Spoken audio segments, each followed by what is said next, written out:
बिस्मिल्लाहिर्रहमानिर्रहीम। अस्सलाम वालेकुम नाज़रीन, वेलकम टू माय चैनल। उम्मीद है कि आप तमाम लोग खैरियत से होंगे और दुआ है अल्लाह पाक से कि अल्लाह ताला आप तमाम लोगों को खुश व खुरम, सेहतमंद और खूबसूरत रखे, जैसा कि आप तमाम लोग चाहते हैं। कमजोरी जिसमें भी हो इंसानी जिस्म के लिए बहुत खतरनाक है, क्योंकि जिस्म कमजोर हो तो जिस्म के तमाम अज़ाब भी कमजोर हो जाते हैं और फिर कई बीमारियां अटैक करती हैं। आज मैं आपको कमजोरी को दूर करने के बारे में ऐसा जबरदस्त टोटका बताऊंगी। कमजोरी किसी भी चीज की हो, ख्वाह वो जिस्मानी कमजोरी हो, जिगर की कमजोरी हो, मैदा की कमजोरी हो, मसाने की कमजोरी हो, दिमाग की कमजोरी हो, आंतों की कमजोरी हो, या फिर वो खून की कमी की वजह से कमजोरी हो। इन सब वजूहात से ही हमारे जिस्म में बीमारियां पैदा होती हैं और हमारे लिए जिंदगी गुजारना मुश्किल हो जाता है, क्योंकि बीमारियां कमजोरी पर हैवी होती हैं और जब कमजोरी जिस्म में रहती है फिर बीमारियों का वजूद दिन ब दिन बढ़ता रहता है। इससे हमारे जिस्म में ताकत नहीं रहती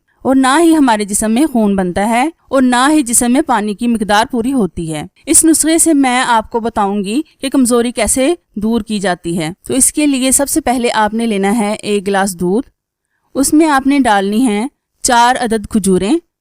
खजूरों की गुठलियां निकाल कर उससे छोटा छोटा सा काट लें। दूध को किसी बर्तन में डालकर चूल्हे पर रख दें। जब उबाल आना शुरू हो जाए फिर इसमें खजूरें शामिल कर दें और इतना पकाएं कि दूध आधा रह जाए। जब दूध आधा रह जाए तो इसे चूल्हे से उतार लें। अगर आप इसे सर्दियों में इस्तेमाल करना चाहते हैं तो गर्म दूध पिएं, लेकिन अगर आप इसे गर्मियों में इस्तेमाल करना चाहते हैं तो इसको ठंडा करके भी इस्तेमाल कर सकते हैं। इसको आपने रोजाना 1 हफ्ता इस्तेमाल करना है, रात को सोने से पहले। इससे आपके जिस्म के तमाम अज़्ज़ा की कमजोरी खत्म हो जाएगी। ये बात मैं 100% गारंटी के साथ कह रही हूँ। अगर आपको मेरी वीडियो में कुछ भी अच्छा लगा हो तो मेरे चैनल को सब्सक्राइब करें, ये आपकी तरफ से हमारी मेहनत का इनाम होता है। अगर आपको किसी बात की समझ ना आई हो तो कमेंट्स करके लाजमी पूछें। मिलते हैं अपनी नेक्स्ट वीडियो में। Thank you so much for watching. Allah Hafiz.